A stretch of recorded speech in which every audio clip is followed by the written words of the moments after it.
ખેતીની જમીન છે, હા, અને પછી એનઓસી લીધેલી હોય તો ત્યાં મકાન બાંધવાની જમીન છે, એ પણ જોવું જોઈએ.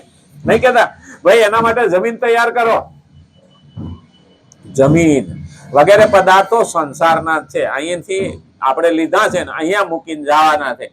કોઈ એમ કેતો હોય ને કે મારી જમીન છે, કઈ આપણે પડીકું વાળીને થોડા લઈ જવાના. હા, કે વીટ પીંટલું વાળી લો, હાલો બગલમાં નાખી લો, આપણે જવાનું છે. ક્યાં? તો કે વૈકુંઠમાં. ત્યાં આપણે જમીન પણ લઈ શકતા નથી. ભગવાન આમ તો સારી વ્યવસ્થા કરી. આ બધું જે કરવું કઈ, હા, જેટલો સોઈટો ને એટલો તને નડવાનું છે. પેલા ડોહા નતા સોઈટા, જાય નહીં. હા, ડોહાનો જાતો નતો અને ખેતર ને સોઈટા રહ્યા 100 વીઘા જમીન અને ખેતરમાં સોઈટો રહ્યા ડોહા. એટલે ગુરુજી આવ્યા ને એટલે એને કીધું તું કે હવે તો ભક્તિ કોઈ વળે, છોકરા 4 થઈ ગયા કે કામ કરે એવા, એ મારા બેટા કઈ ધ્યાન નથી દેતા ખેતરમાં. કે ગુરુએ તો સમજાવવાનું તો સમજાવીને વયા ગયા. 5 વર્ષ પછી ગુરુ પાછા આવ્યા ને તો ડોહા નહોતા. એટલે પૂછ્યું બાપા ક્યાં ગયા? તો કે દેવ થઈ ગયા. તો ડોહો જાય એવો નથી કે. હા, તો સમાધિ ચડાવીને જોયું ને, હા, તો ડોહો ખેતર ને શેઢે કૂતરો થઈને આટા મારે. ફરતી કોઈ ગયા, ડોહો ગયો નથી. ગયા ત્યાં ગયા પાણીની અંજલી મારીને કૂતરાને પૂછ્યું હવે તો જા જનાવરમાં ગયો. તો મારા બેટા કે આ ખેતરના શેંડા થઈ ગયા છે વાડ ને, અને કે અંદર હરાયા ઢોર ઘૂસી જાય છે, એટલે ધ્યાન રાખવું છે. કે મારા બેટા કઈ જોવા આવતા નથી.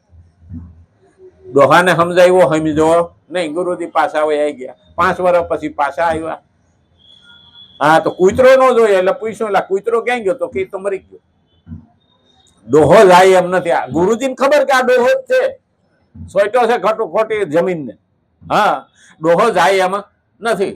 અને સમાધિ ચડાવી તો ડેડકો થઈને બેઠો હતો કુવામાં નીચે.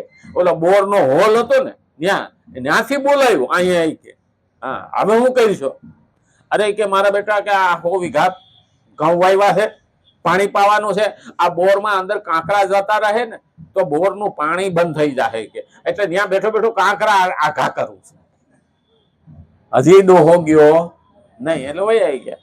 ફરી પાછા 5 વર્ષ પછી ગુરુજી નીકળ્યા એટલે જોયું સમાધિ ચડાવીને ખેતર જઈને. એ છોકરા સારી રીતે હાંસવતા હોય એટલે યજમાન હારા હોય તો જાય ખરા.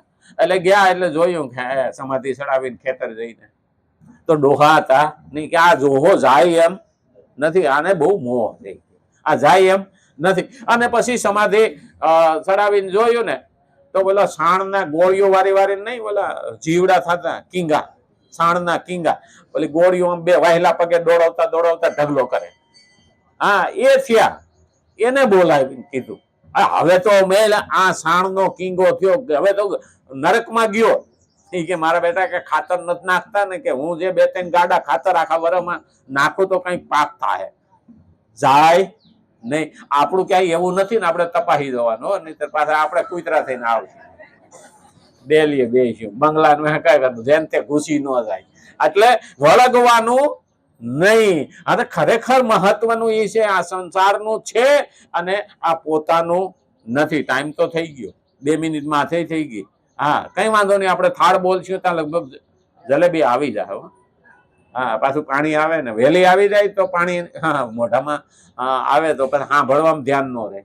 અને ગઈકાલે તો હું 11 હતી એટલે જેની આ જલેબી નથી ખાવી, આજ એનો વારો આવી જાય. મેં તો કાલ ખાધી હતી એક જગ્યાએથી